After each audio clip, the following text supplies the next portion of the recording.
Before I get into this video, I want to quote someone. I believe it's George Santayana who said the saying that those who do not learn from history are doomed to repeat it, or are doomed to make the same mistakes. Words to that effect is basically what he used. Basically, he's saying that if you do something and then you're put in that same position and you do the same thing and say it didn't work out the first time, it's not going to work out the next time you do it, or the time after that. You need to learn from what happened in the past in order for those mistakes not to happen. Now, these words appear to be lost on Deontay Wilder, given some of the absolute ridiculous excuses he's coming out with in the wake of his loss to Tyson Fury.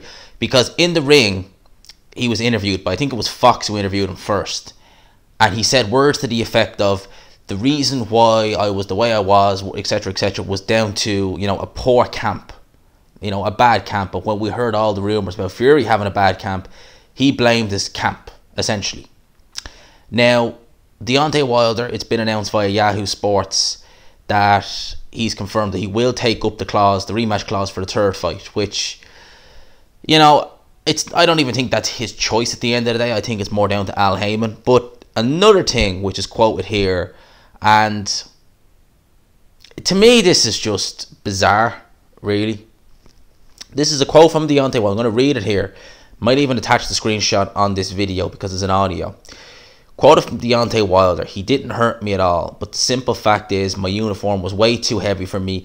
I didn't have my legs from the beginning of the fight. I didn't think it was going to be that heavy. It was 40 pounds with the helmet and all the batteries." That is the suit that Deontay Wilder wore to the ring in his ring walk. He's blaming that, and that's the reason why he lost. And he says that Tyson Fury never hurt him. Oh boy, hand in my head, or head in my hands I should say. I don't even know where to start with that. The eyes can tell you a lot. When you watch that fight back, of course Deontay, he was hurt multiple times in that fight. Multiple times. He was hurt before he was even dropped. And he's blaming it on the suit, saying that it was the suit that weighed him down, this, that, and the other. Absolute nonsense. Absolute nonsense. And I get it from a fighter's point of view that you need something to tell yourself. You need to be able to say to yourself, do you know what? If this is the reason why this guy beat me. If it wasn't for this, I wouldn't have done it. You can tell yourself that all you want, but if you're going to beat Tyson Fury or have any chance of even staying competitive in that fight, you need to address the fundamental issues that went on in that fight. The issues that have always been there with Deontay Wilder, but were exposed exponentially by Tyson Fury. The issues that Teddy Atlas brought up, the fact that Deontay Wilder didn't know how to fight. He could box a little bit, he could punch, but when it came to the nit and grit of fighting, he was a lost boy in there against Tyson Fury. And if he's going to blame wearing a suit that was a little bit too heavy on the loss, he's written off before this rematch has even started. He is finished before this rematch has even started.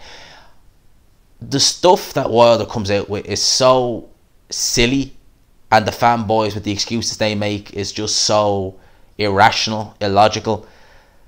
It really does make you think. It really does make you think, what are these people on? And Deontay Wilder, I've heard rumours, I think I've said this in a video that I've already done, that there's rumours that he's binned Mark Breland because he wasn't happy with the stoppage. I mean, I've seen people criticise Mark Breland and say this, that and the other. I cannot praise Mark Breland enough for what he did in stopping that fight, because he saved Deontay Wilder from himself. He saved Deontay Wilder from a corner who didn't have his best interest, and he saved Deontay Wilder to fight another day. Better to lose, go have a quick checkup in the hospital and come out with your faculties in checked, than to have brain image. There was 2 noticeable deaths last year. There was the Russian guy, sadly I can't remember his name, who died in July, and then of course there was Patrick Day. Both were in hard fights. Buddy McGurk wanted to pull, I think, his fighter, the Russian guy, out earlier, and he wanted to go out for the 12th round, believe it or not. Crazy. Some of these fighters need to be saved themselves. They need a corner who will save them.